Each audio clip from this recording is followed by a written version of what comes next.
Professor Muthukrishna's book, A Theory of Everyone, The New Science of Who We Are, How We Got Here, and Where We Are Going, does not shy away from the realities our world faces. From challenges in climate change to AI to increased global political polarization. However, he does make a compelling case for how we can not only tackle these challenges, but also thrive through them to get to the world of tomorrow. To introduce our keynote speaker, please welcome Atia Zuhaimi, Senior Vice President of Research, Khazanah Nasional Berhad.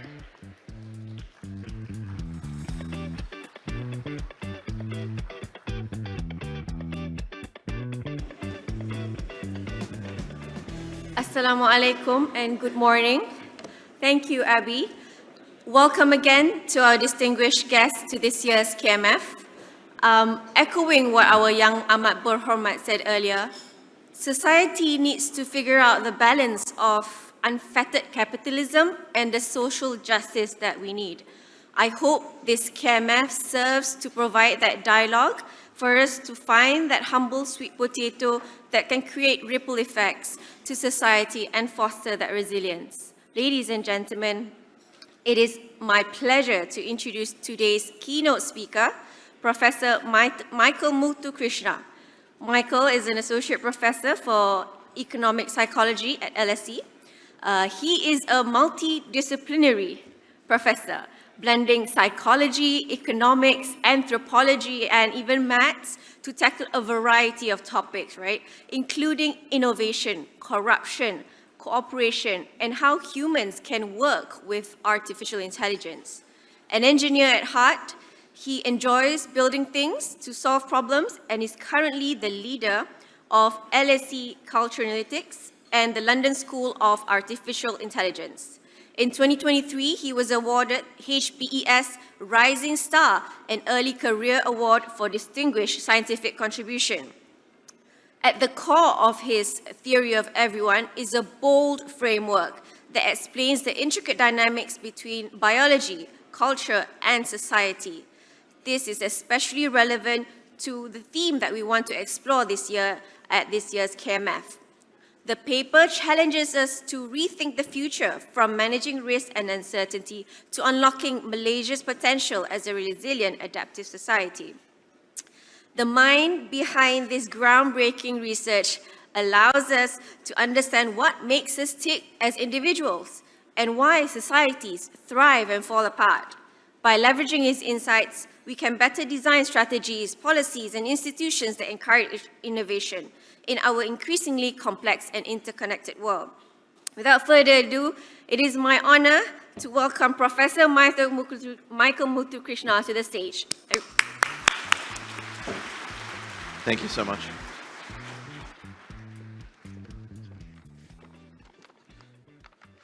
Okay, thank you so much, Atia, for that lovely introduction. And also thank you to Dato' Faisal and Prime Minister Anwar, and of course Khazanah for inviting me here. It's an honor. So the title of my book, A Theory of Everyone, is a reference to, in physics, a grand unifying theory of everything, which is supposed to unify, the physics of the very vast, astrophysics, with the physics of the very tiny, quantum mechanics. And what I argue is that the human and social sciences are at a critical moment, a revolution, where we have that same insight that allows us to connect up what is going on at a theory of human behavior level and what is going on at a theory of social change and these collective processes. I should apologize. The title, apart from perhaps some immodesty, is also misleading in some sense. The way that we use the word theory in the vernacular, in everyday speech, is a kind of hypothesis. We say things like, I have a theory for why my mother-in-law has some criticisms of how I'm raising my children, for example. But that's not what's meant here. I'm using the word theory in a scientific sense, which is really an interconnected system of mathematical models that make specific predictions that are actionable and that allow you to find those potatoes. In the first part of the book, I deal with the who we are and how we got here, so introducing the insights from that theory. And in the second half of the book, it is all about potatoes. So those actionable insights, those adjacent possibilities around innovation, around governance, around inequality, around AI, and so on, that we can actually use to take our species forward. One of the key insights from these new developments is that to understand human behavior and to understand social change is to understand that humans are a different kind of animal. We're just like every other animal on Earth in that we have genes that govern our behavior. We have head size. We have brains about 3 times as large as a chimp's brain and 3 times as large as our ancestors. But we also have cultural software. Our brains are incredibly flexible. And we have an inheritance from our societies, values, norms, beliefs, technologies, to the point where we live in a world that not even the smartest among us could recreate, and that differs across the planet. Each of us sees the world differently. And when I say sees the world differently, I mean that quite literally. So let me show you, rather than tell you. So here is a visual illusion, and I'd like you all to play along, so do pay attention. In this image here, do you see rectangles or squares, or do you see circles? Could you please put your hand up? I can see some puzzled faces when I said circles. Please put your hand up if you see rectangles or squares. All right, please put your hand up if you see circles. A few people. So maybe you might believe that they're actually there. So in actual fact, there are both rectangles and circles in this image, but the overwhelming majority of people who live in societies that have carpentered corners, very sharp edges, that are not found in nature, tend to see rectangles. This is new data collected by one of my postdocs, Ivan Krupin, from Namibia. So there are these rectangles and there are also these circles. So to understand just how variable the human mind is, we have to go a little further afield because we all are educated. We all live in quite similar circumstances. And so to really starkly show that difference, we went out to Namibia, at the border between Namibia and Angola in southern Africa. This is a picture of the field site. You can see myself and my son standing there. And you can see that their environment is a very natural environment. They're living quite close to nature. I was at the Datai. In some sense, it's like the Datai, but not quite as fancy. It's built into nature. And when you show this image to the Himba people who live in Namibia and Angola, they overwhelmingly say that they see circles. So this is an actual image of a Himba woman. And we asked her what she saw, and she said, I see houses. And I was very confused. We were very confused because to me, a house is a rectangular object. So we said, can you please draw the house? And so she draws it, and she draws this circle on the sand, right? So when you collect data, when you ask people in the United States and the United Kingdom, and I kind of collected some data just now in Malaysia, what you find is that 80% of people only see rectangles, and then a further 17% see rectangles and finally circles. But it is the opposite in Namibia, where 50% of people see only circles, and the rest see circles and then rectangles. Culture is shaping our minds. Our software is different such that we literally see the world differently, and I want to help you to see that. So here it is. Here's the image again. I'm sure you're seeing those rectangles. All right, I've circled some of the circles. Can you see them now? Here's a circle, here's a circle, here's a circle. Do you see them? All right, here we go back. Can you see the circles now? Okay. When we think about diversity, which is the fuel for innovation, what we often think about are people who look different to us. But what diversity actually is people who think differently to us. The people who see circles where we see rectangles and who can then help us see those circles. Because that gives us the bigger picture that we then use to make the world better. This is just the latest line of evidence, the latest piece of evidence in an area that I describe as a theory of everyone, sometimes a theory of human behavior, which is also referred to as dual inheritance theory, which is to say that humans are the product of millions of years of genetic evolution, as well as thousands of years of cultural evolution that varies across the globe, such that societies have different norms and values and practices and technologies that are well suited to their environments. And of course, a short lifetime of experience where we benefit from those thousands of years of our ancestors figuring things out and sharing that knowledge. And this is a major revolution, this insight that so much of our cognition is software, our ability to count, our ability to reason, the very ways that we think are like apps downloaded to our brain.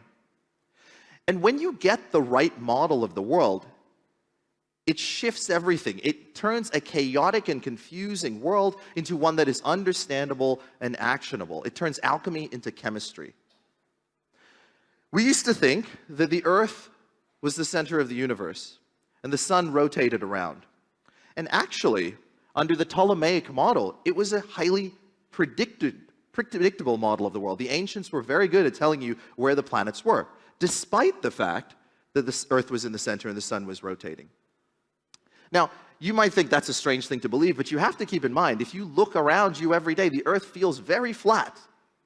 And the sun is clearly tracing the sky from east to west, and yet all of you will deny that and say, we are on a spheroid rotating around a star, because the smartest people around you, it is now in your software, not because you've checked. So why is the Ptolemaic model somewhat accurate? It's because it has these little corrections to it, right? They're called epicycles. And actually, when Copernicus came around, although he put the sun in the center, he didn't quite have the right model, so he still had these little epicycles, and people didn't believe him because it violated their everyday experience of a flat Earth and a sun tracing the sky. And it was only when Kepler turned up, and this was the equivalent of the revolution that I describe in A Theory of Everyone. He said, the sun is in the center, and the orbits are elliptical. Right now, what we have are models built on human rationality, for example, or human universality. We have this idea that we can take institutions from the West, bring them anywhere in the world, and they will work because humans everywhere are the same. And that is not correct, because we're running different software, and institutions rest on invisible cultural pillars. As you'll see later in my talk, the places where development has worked best are places that have been recombinatorial. Japan, South Korea, where locals take something, they borrow widely from the world and make it their own. So, why is this important? It's important because today, we live in a world of what the World Economic Forum calls polycrises. The Prime Minister alluded to some of these: polarization, economic inequality, geopolitical conflicts on a scale that we haven't seen before. We need a theory to explain what's going on. And when you ask different disciplines, you get different answers. Because the system, our society, our governments are a little bit like an elephant, if you like, right? And the economists tell you that it looks like a rope because they're grabbing the tail. And the political scientists say it looks like a wall because they're feeling the side. And the politicians say it feels like a spear because they're touching the tusks, right? A snake, says the people, and so on. And our business leaders say one thing. They're each feeling a part of this elephant. But if you want to drive that elephant, you want to move it somewhere, you have to see the elephant in the room. You have to take a systems level perspective. You need an overarching theoretical framework to do that. And thankfully, we now have that. The theme of today's this initiative is about potatoes, right? And it is an example of an intervention that was successful. But when you make interventions on a complex system and you don't understand it, you risk what I call cane toad effects or cobra effects. Who's been to Australia? You might notice at the Australian border, they are incredibly strict. I bet I could bring some mangoes into Malaysia. You can't bring mangoes into Australia. And the reason for that is they learned a very valuable lesson in the early 20th century. The Australian sugarcane industry was burgeoning, but they had a problem. There was these little beetle larvae that were eating the sugarcane. They had a problem. So what did they do? They looked for a solution. They looked elsewhere and they found cane toads that would eat the cane beetle. They flew 101 cane toads over from Hawaii. They introduced them into the environment, and the cane toad did begin to eat some of that. It might have helped the sugarcane, but it wreaked havoc on the Australian ecosystem. The cane toad is poisonous at every stage of its development. If a crocodile eats a cane toad, the crocodile dies. There are over 1 billion cane toads in Australia today as a result of this intervention. Cane toad effects are where you make a small change and they have unintended negative effects on the system because you didn't understand the system as a whole. Here's a more human example: cobra effects. The British had a problem in India. Too many cobras. So what did they do? They took a very economic approach, I would say, which is to incentivize people to find cobras, bring them to the British, and they would be paid for every head of a cobra that they had. Cobra population did fall, but the British found that they were continuing to pay for cobras even though they couldn't see anymore. Can anyone guess what happened? People were breeding cobras. And so the British said, right, enough of this. We're not paying for cobras anymore. The cobras were released out into the wild, and they had a bigger problem than what they started with. Sometimes small changes can create entirely new, worse systems. You try to patch the problem, you try to solve the symptoms, and you incentivize a whole new system, when if you'd found the root cause and attacked that, you would have moved us to a better equilibrium. I started thinking about this problem because of this graph right here, which is a graph of cooperation. If you look at any metric of human progress, life expectancy, GDP per capita, percentage not living in extreme poverty, war-making capacity, if you like, percentage living in freedom and democracy, and so on, you will notice a pattern. Everything looks flat.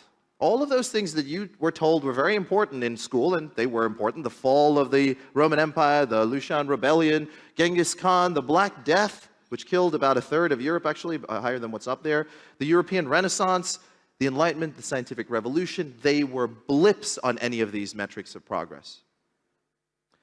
And then something happened, and everything just shot up, and we are living in the shadow of that moment. What happened was that we discovered stored sunlight in the ground, fossil fuels. Cheap and available coal, which is peat, photosynthesis, turned to black rock, pressure cooked by millions of years. Zooplankton and algae turned to oil and natural gas. And we empowered ourselves and our societies on the back of these fossil fuels to create this very unusual situation that we enjoy today. Like, you might take it for granted that a stranger can stand among you and speak in safety, but this is incredibly unusual. It is unusual from a cross-species perspective. If this was a room full of chimps, this would be a room full of dead and maimed chimps. Chimps do not tolerate one another. This is unusual even from a historical and geographical perspective. Even 200 years ago, people from all parts of the world, as are in this room today, would be kind of suspicious of one another. And geographically, although I can give this talk in Malaysia, there are many parts of the world where it would be unsafe to do. That energy, as it turns out, is a pattern we see across the biological world and in the human world. Anything that you can do better and faster, empowered by energy. Think of building an IKEA bookshelf with a hand screwdriver versus an electric screwdriver. Think of crossing the planet by a bicycle, even though you have technology, or through an airplane powered by those fossil fuels, those dense batteries that we have depleted in a couple of centuries. In 2005, Science Magazine looked at this puzzle of cooperation. How is it that we get along? And said, this is one of the top 25 questions for the coming quarter century. And since then, we have many answers to this. It's not just energy. It's also the innovations in efficiency with which we use those energy, and the social innovations that allow us to work together. I argue that the Industrial Revolution took off in Europe because they had the right social conditions, cooperative institutions and guilds, that instead of family-based corporations, allowed talent to move between, effectively, corporations. And they had innovations that allowed them to exploit that cheap and available coal, and on the back of that, they created the largest empire the world had ever seen. It was a story of a large, cooperative, energy-rich society dominating less cooperative, smaller, large societies perhaps, but not as energy-rich, not as cooperative, right? And this is something you see across the world. You see across the biological world as well. At the beginning of life, initially, life only used photosynthesis. But then some organisms discovered that instead of using the sun and moving at plant pace, they could just eat another animal. That's the story of colonialization. But you see something else happen. When you start to do that, sometimes you begin to cooperate, and sometimes the innovations spread, right? You are what biologists refer to as eukaryotic life.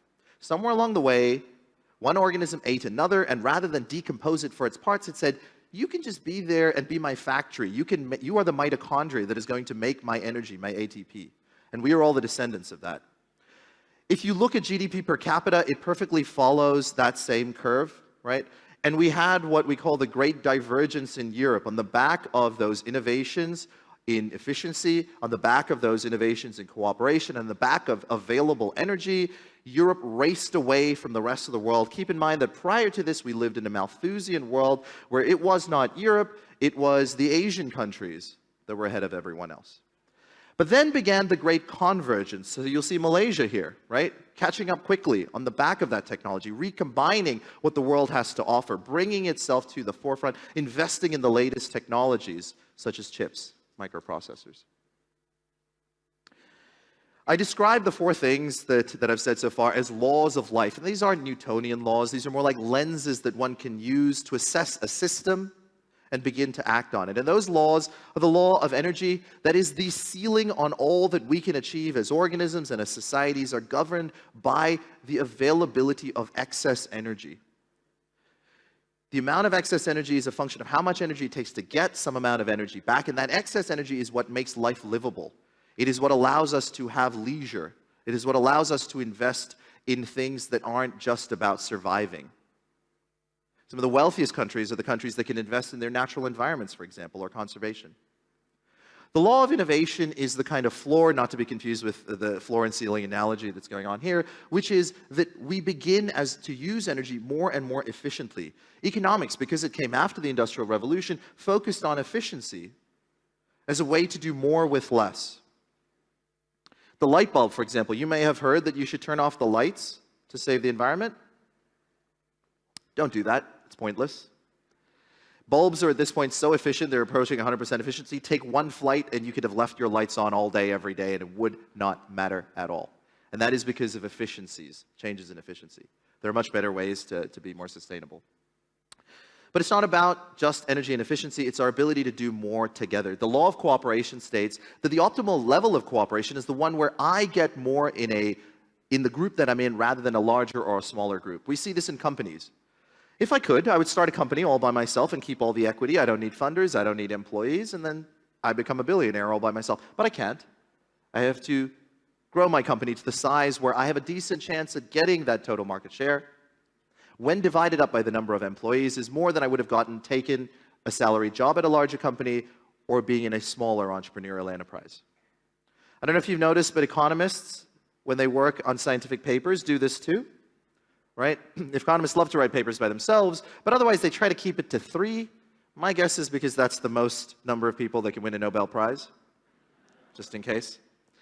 So we see this law of cooperation all over the place, and we see it as a society. The fact that we can work together is because we shoved ourselves into a positive-sum world on the back of that cheap and available energy. And the process by which we discover new ways to cooperate, new ways to innovate, new ways to access energy are not just through cogitation, but through an evolutionary process of diversity, transmission, and selection, trying different things and seeing what works. The law of energy, I think, is best expressed by this graph here, which is a graph of GDP per capita and per capita energy consumption. And as you can see, it is an almost perfect line. Here's where Malaysia is on this line. You can see it's quite a bit up there. The energy transition is incredibly important as cheap and available fossil fuels are disappearing. And here's Malaysia, and here is nothing. In other words, there is no such thing as a low-energy rich country. Our ability to have wealth is on the back of that available energy. There's a maximum limit to efficiency. You can do more with less, and that allows you to go up the curve, and you can see deviations from the line as a result of different levels of efficiency and different levels of cooperation. But at the end of the day, there is a ceiling, and we haven't had to think about it until recently because that energy ceiling is falling on us. There's a key metric in the energy science. It's called energy return on investment. It's the amount of energy it takes to get some amount of energy back. This is a graph of oil discovery rates, just as an example. And you can see that in 1919, 1 barrel of oil found you at least another 1,000 barrels. By 1950, 1 barrel of oil found you another 100. And by 2010, 1 barrel of oil found you another 5. Now, there's still plenty of energy around. But the era of cheap and available energy is collapsing, and that pushes us away from that positive-sum world into one where we're once again competing over energy and resources. It incentivizes lower scales of cooperation. It fractures societies, leads to a rise in polarization and a rise in the right wing as we're seeing around the world. There's common causes to the polycrises. We can see this in what Tyler Cohen has called the great stagnation, so total factor productivity. We see right around the early 1970s, we fall off the curve of rising productivity. And it is at that moment where energy consumption also falls on the back of the OPEC oil crisis and an artificial restriction in energy. We are more productive when we have access to energy, as I said, right? Our firms can be more efficient when electricity is cheap. Thankfully, this theory of everyone also gives us insights into how to innovate, not just in efficiencies, but also in energy. I tried to summarize this in the book in an acronym. Honestly, I don't think it's the best acronym because I find it hard to remember sometimes. But each of the points are actually quite useful and well evidenced. So I call it the COMPASS acronym, that a lot of cognition is collective, that we engage in a kind of crowd computing as we culturally learn from one another. Ideas are flowing around our social networks at meetings exactly like this, and new ideas are born in people's heads. Going off the beaten path, if you do things the same way, you will get the same results. There are path dependencies to our systems, but if you want to change things, you have to find the adjacent possibilities. Those possible policies, the achievable policies that are just slightly off the beaten path, that take you in a better direction, like the potato example. We can be intentional. Magpies love to scour the world for shiny things and bring them back to their nest. I call this intellectual arbitrage. The easiest way to be creative is not to be brilliant, but to steal and plagiarize. And nobody's stopping you from doing that when it comes to policy. The paradox of diversity. Diversity is the fuel for innovation because it allows you to see circles where others see squares. But diversity is a paradox because it is also, by definition, divisive. And that is part of the elephant in the room. If you insist that it is squares and I insist that it is circles, we cannot talk to one another. If we speak different languages, we cannot talk to one another. If we don't have common goals, we are moving in opposite directions. And so solving the paradox of diversity is essential to innovation. Adjacent possibilities. In evolution, there are small changes that evolution is capable of doing. We adapted in skin color based on the amount of UV radiation. As you move south, you need more protection from the sun to not get skin cancer. If you're a light-skinned Australian, you got to put sunscreen on. And as you move north, there's less sunlight and you need to synthesize vitamin D in your skin, so you lose your melanin. And if you're a dark-skinned European, you should really be taking vitamin D supplements. Government policies are like that too. I would love to be able to remove the entire education system and replace it with what I would like. You can't do that. You have to find adjacent possibilities that move the education system in the direction you want to go. And I'll give you an example of that in a moment. As a result of this, being social beats being smart. Yes, 10x engineers and 10x entrepreneurs are amazing, but if you can get 1x engineers in a great team, you can have a 10x team. And if you can get several of those 10x engineers into a great team, you get a 100x team. Stealing, being social, exposing yourself to people you disagree with, being willing to be wrong is essential to innovation. And as a result of that, sharing is critical, and that's exactly what's going on here. I've been lucky enough to be able to use these ideas with companies like Uber. So we revamped their innovation policy. Uber engages in what they call big bets every year. So big bets are like 20% time at Google. It's something that you think Uber should be betting on. They scour the company for ideas. Uber Eats is an example of a big bet that took place. When you work with a company, you have to work with their existing ways of working. Jamie Haywood, who was head of Uber Europe, and I came up with the 5S strategy from the Compass strategy. So simplifying the problem, socializing your problem solving, selecting your meeting mode to encourage people from other parts of the company who don't know about your problem, sticking to the 2 pizza rule. So Jamie used to work for Amazon, which is famous for its don't have meetings that require more than 2 pizzas. So he said, maybe we should have 2 different kinds of pizzas to make sure we have some diversity in the room. And deliberately seeking out diversity and divergence. That's at a corporate level. I mentioned it because there's a lot of corporate people here, but I want to talk about it at a national level, and I want to give you a clear example that I think is a blueprint for somewhere like somewhere like Malaysia. And that blueprint comes from Estonia. It was called the Tiger Leap. In 1991, 50% of Estonians did not have a telephone. That was at the end of the Soviet occupation. The leaders of Estonia looked at this and said, if we are going to leap ahead of the rest of the world, we cannot do what everybody else is doing. So in 1997, they saw a trend. just as Malaysia looks at a trend today in AI and microprocesses and energy transitions. They saw the trend in the internet and technology. And they said, we are going to revamp our education system and incentivize teachers to leap onto this trend. So what happens when you embrace the future? What they did was that they went out and they trained every teacher and every school student. They gave them access to computers, and they incentivized them to share ideas and take the best education from around the world, localize it. What exactly did Estonia do, or what was the result of what they did when they embraced this? These are the PISA rankings for students around the world. Estonia is now the highest ranked non-Asian nation in mathematics, science, and reading. For the Western world, that's a big achievement, just to be clear. They're also the highest, they had the highest number of investment per capita in Europe, and the highest number of unicorn companies, so billion-dollar companies per capita anywhere in the world, higher than Israel, and yes, higher than Singapore.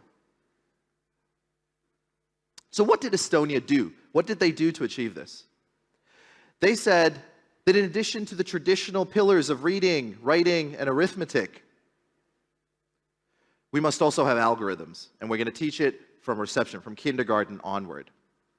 We're going to have robots about geography. The kids are going to program the robots to cross the world, and we're going to learn about this. By the way, a lot of this is documented, but I also went out to Estonia to meet with Linar Vik, who was the head of Tiger Leap at the time, and Jaka Viksu, who was the Minister for Education at the time, to understand exactly what they did, as well as the current board to see where they're headed. And let me tell you, they're investing in AI. That's the new wave. They knew that the future of Estonia depended on the future of Estonia's people. So they trained teachers. They gave them the tools they needed. They incentivized them to share in terms of their salaries. Teachers didn't have to succeed at their new curricula, but if they shared it, they got a pay bump. It was just sharing, because innovation requires mistakes. It requires you to get things wrong. You just need a diversity of ideas. They localized the curriculum. Foreign policy, over and over again. So many failures come from the thinking that you can just take something from the Western world and drop it on Afghanistan or somewhere like that, and it's going to work. And it's not. Because if you don't have a rule of law, if you don't have non-parochial punishment, if you don't have a belief that we are ruled by principles and not people, by laws and not lords, it doesn't work. You have to localize it. It has to be endogenous. That same opportunity for education is here now for AI. One of the principles of the collective brain is that we fail locally and learn globally. Failure is part of the innovation process. You might think of Silicon Valley as a very successful place, and I'm here to tell you that it is a graveyard of failure. For every one of the unicorn companies, we call them unicorns because they're so rare. There are so many companies you have long forgotten. Cools, Alta Vistas, Dogpiles, MySpace, remember these? Failures. Failure is part of the innovation. Let 1,000 flowers bloom and we shall pick the ones that work. The United States benefits from this. Justice Brandeis once referred to the US states as laboratories. Laboratories for democracy. Every state can try something different, and if it fails at a state level or a county level. And if it succeeds, the federal government takes it on. Let me give you an example, a real example. Here's a question for you. Should we ban non-compete agreements? It is very difficult to know in advance if we should ban non-compete agreements or not. On the one hand, companies need to protect their IP. On the other hand, ideas should flow between businesses. Now, by perchance, an obscure 19th century law in the California Civil Code said the following: every contract by which anyone is restrained from exercising a lawful profession, trade, or business of any kind, otherwise than is provided by the next, is to an extent void, and as a result of this, non-compete agreements are unenforceable in California. Now, the 19th century didn't see the tech sector come about, but the tech sector benefited from this. If you wanted to take IP, you took the whole team. You hired them in, and nobody could stop you. Was that a good thing or a bad thing? It took us a while to figure that out. As of April this year, the banning of non-compete agreements is now federal law in the United States. If it had gone the other way, it would not have been federal law. Now, I want to give you a caveat to this, which is to say that when you're no longer at the forefront, when you're not yet at the forefront of technology, It can be good to have more government intervention, and it can be good to actively steal things from elsewhere because you're borrowing a lot of things. But once you get there, and you don't know what the next direction is, you have to have this kind of process where you're failing locally and learning globally. You can do this in a company. After many years of Ballmer kind of bobbing along for Microsoft, Satya Nadella took over. And in his book, Hit Refresh, he describes what he did. He took a monolith, a behemoth that was so, like the elephant, so difficult to move.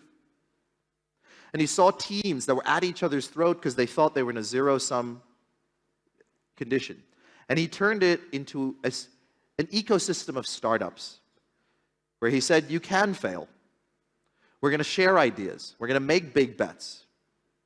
And on the back of Nadella, many shareholders gained a lot of value. It's one of the reasons that Microsoft invested in OpenAI, which was a fantastic bet as far as we can see so far, as well as many other technologies, but also many failures, because failure is part of what it takes to innovate. I want to give you an example of what I mean by you can't just take something from one place and apply it immediately to another. Our upbringing, our cultural environment, literally, as I showed you, changes the way we see the world. It can make you myopic. It can make you assume that everywhere in the world, everyone wants the same thing, that everybody wants freedom. Everyone wants to raise their children in the same way. Everybody thinks it's equally important to put your parents into nursing homes or whatever the case might be. These are norms that vary around the world for good reason.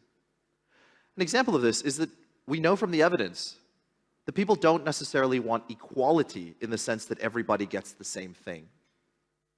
But what is universal is that they do want fairness.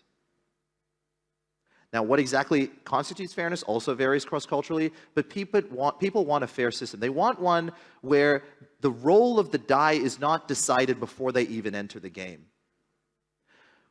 When there is a mismatch between talent and opportunity, there are arguments to be made, Rawlsian arguments, fairness arguments. I don't want to make any of those arguments. What I want to say is that that is economically inefficient. We're leaving money on the table by preventing that talent from grabbing hold of that opportunity and helping us all move forward further. If your final destination is determined by the happenstance of your birth,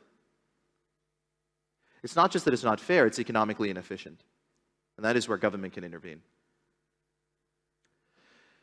This is an ancient law. This is an ancient principle. This is one that has been repeatedly discovered, but of course, if you're in power, you want to give more to your kids. You don't want to necessarily even the playing field in any way. You want yours to have an advantage, right? But this was a system. So Temujin, everyone knows Genghis Khan, came from an outcast tribe. He came from nothing. And so one of the things that he instituted in his campaigns, just to be clear, I'm not defending Genghis Khan's campaigns, I'm just pointing to its meritocracy. One of the things he institutes in his campaigns is that doesn't matter what tribe you come from, you can rise to the top of my armies. You can rise to the top of these armies, you can become a general. Doesn't matter your happenstance. And so people fought for the Khan of Khans. He had one of the most effective militaries on the planet that stretched all the way to Europe. The Chinese had it too. One of the more controversial points that I make in my book is that the difference between the United States and China is one party, and by that I don't mean that China has one party, I mean that the United States has one more party. If you want to change the Chinese Communist Party, there's one route to do that. In the United States, if you want to change anything, there are two routes to do that. You either change the Democratic Party, the Democrats, or you change the Republicans. There's no third option here, right? That's not the case in other democracies. China still has built into it ancient ideas like the civil service exams, that you can take this exam no matter where you start from, and you can rise through the civil service as a result of this. If you look at David Yang's work, the economist at Harvard, he has really nice examples of how China tries to incentivize its local leaders and promote those who seem to be doing well at a local level. Now, what happens at a local level in a small city-state doesn't necessarily translate to an entire country, but it is an attempt at a meritocracy. It is an attempt at failing locally and learning globally. So there's reasons to think it can work. The third law is the law of cooperation. Our ability to work with one another is at the core of all of this. If we believe that someone else's success means our failure, we don't want anyone else to do well. But if we believe that someone else's success is something I can learn from and I can compete with you productively rather than destructively, we are all better off. The law of cooperation, as I said, is that the optimal scale of cooperation is one where the payoff per person, per unit, per cell, as I said, it stretches all the way from biology to businesses, so from bacteria to businesses, from cells to societies, is one where if you have positive sum, you can create alignment between what is good for the family, is good for my town, is good for the country, and ideally is good for the world. But it's contingent on having sufficient energy, sufficient innovation, and our ability to work together. And one of the problems is that we can get caught in psychological traps. Some of the economists in the room might be familiar with poverty traps, where you just don't have enough capital to move out of that trap. We can also get caught in belief mindset traps. That, for example, the world is zero-sum. Your loss is my gain. And that leads to destructive behavior. If you start a business and your business is successful, and I believe the world is zero-sum, the only thing I can do is burn down your business. If I believe the world is positive-sum, then I can build a better business. And that is good. It's where capitalism works.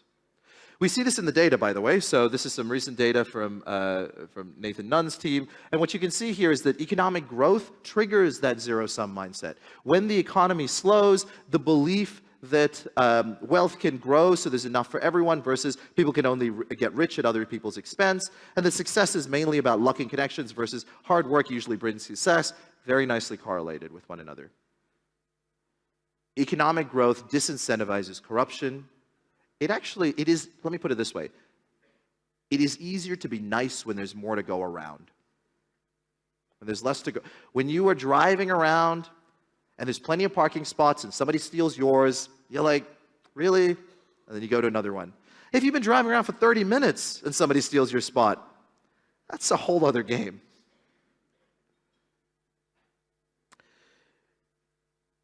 At the LSE, I run a service line, Culturalytic. We've been able to work with Uber, several other companies, to implement these collective ideas.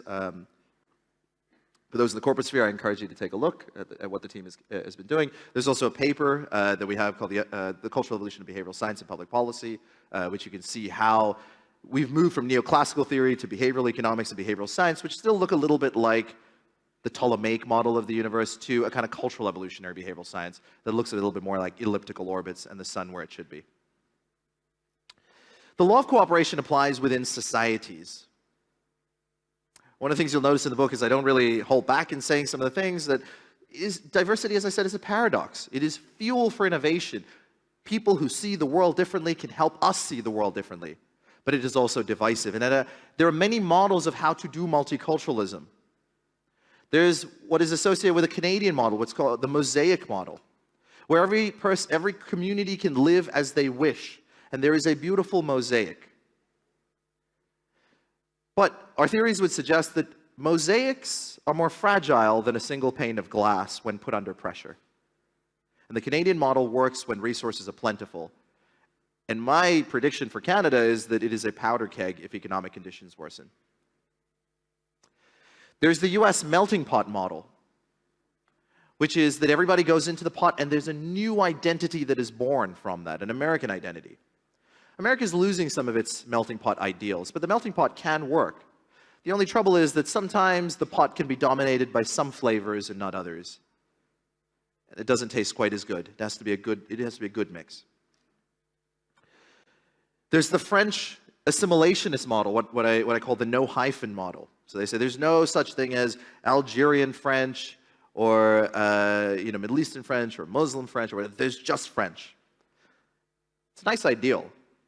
But it only works if the French are actually welcoming and you can actually become French. And if that's not the case, then you have a denial of the identities and groups within your society. So what I argue for is the best of all worlds is what you might call an umbrella model. No country fully embraces this. Australia is somewhat close, which is a realization that we are all holding an umbrella, and if we fight over it, we're all going to get wet in the rain. And that umbrella is the resources that come. When you have more people, immigration, for example, if it comes with resources, there's nice data from Africa where when refugees come with investment, people welcome them. But if the people come to places where it is already difficult to get places in schools, where it is already difficult to get, the lines at hospitals are too long, and now there's more people, it breeds resentment. Whether we accept other people is a function of energy, investment, and resources. When we're all richer, we're all better off. It's easy to be nice when there's more to go around. So, how we traverse this space, I call it the space of the possible between an energy ceiling and an innovations and efficiency floor, the cooperation that we're able to achieve that. If I were to give some take-homes to Malaysia, they would be the following. Riffing on the theme of possible potatoes, hungry people are not happy people. But hunger is no longer just about food. People have new aspirations for what they want for themselves and their family. And meeting those aspirations, growing the economy for more people, I really like the idea of raising the ceiling and the floor is essential. The second is that energy, infrastructure, housing, and education are at the heart of this matter. If you create the conditions for people to make money, if you create the conditions to evolve rather than design solutions, then that's all you really need to do. Where the government can intervene, as per Joe Stieglitz's book, as per it sounds like what's going on here in Malaysia, the government can intervene to create those conditions for people to make money and ensuring that the money that's made splashes around and it's not just held. It splashes around to more people and then people are not resentful of the fact that some people are making money. Now, if you want to see an example of how not to do this when it comes to energy, housing, infrastructure, and education, you can look at where I came from, Britain, which is known, of course, for its economic and political stability, a beacon to the world. There's a great document written by some friends of mine, actually, Ben Southwood, Samuel Hughes, and Sam Bowman, called The Foundations document. I encourage you to read it. It is, well, it's in the subtitle, Why Britain Has Stagnated, and it is failures in exactly this. In Britain, it costs more in planning regulations than it costs to actually build a road or build a bridge. It's exactly the opposite of where a dynamic and thriving country can be. There's a lot to learn in the other direction now. A third is that you should be stealing and localizing solutions from around the world, and I just love what KMF has been doing because it is an embodiment of this principle, bringing those ideas right here to KL. It is the story of South Korea, it is the story of Japan, it's the story of China, it is the story of Estonia and others. When Hong Kong was handed back to China in 1997, it was 25% of the Chinese economy. Today it's 2%, because they learned from that, and they tried to recreate it, Shenzhen, Guangzhou, right? It was a bringing of human capital, of cultural capital, of institutions, and so on, and an engine for economic growth. Japan, too. If you look at early Japanese cars, they weren't always the beacon of reliability that they are today. They were mishmashes of American, German, and British models kind of smashed together. And then eventually, Japan took it, localized it, built on it, took Japanese principles, shuhari, the Toyota method, incremental improvement that led to bonsai and also led to the incredible cars that are represented by manufacturers like Toyota today. It doesn't work when it's imposed. It doesn't work when it's just planted. It works when it's taken and made Malaysian. I won't go over this again, but avoiding cane toad and cobra effects requires you to understand the system and engage in systems level root solutions. Don't treat the symptoms. Consider where the symptoms come from. And AI is an opportunity. So this is one of the things that I've been working on actually with my wife Stephanie over there, which is AI represents the possibility of personalized education for all. There are many AI tutors out there. What we do, borrowing lessons from Estonia at the London School of Artificial Intelligence, is we teach children to use AI safely and effectively, and then what they do is they train their own personal tutor and use that for further learning. And it's amazing what's been going on. We've just signed a contract with Malta to try to get some RCTs and some data on that. There are many AI companies, so I'm involved in one, Electric Twin. There's so many possibilities here. It's one of the most exciting. I came from the tech world. This is the first time I've been excited to re-enter the tech world. If you want to read more about that, I have a piece in The Guardian as well about how we can make future generations more intelligent. Those are the 5. I know I'm over time, so I'm going to leave it right there. Thank you so much for having me. Terima kasih.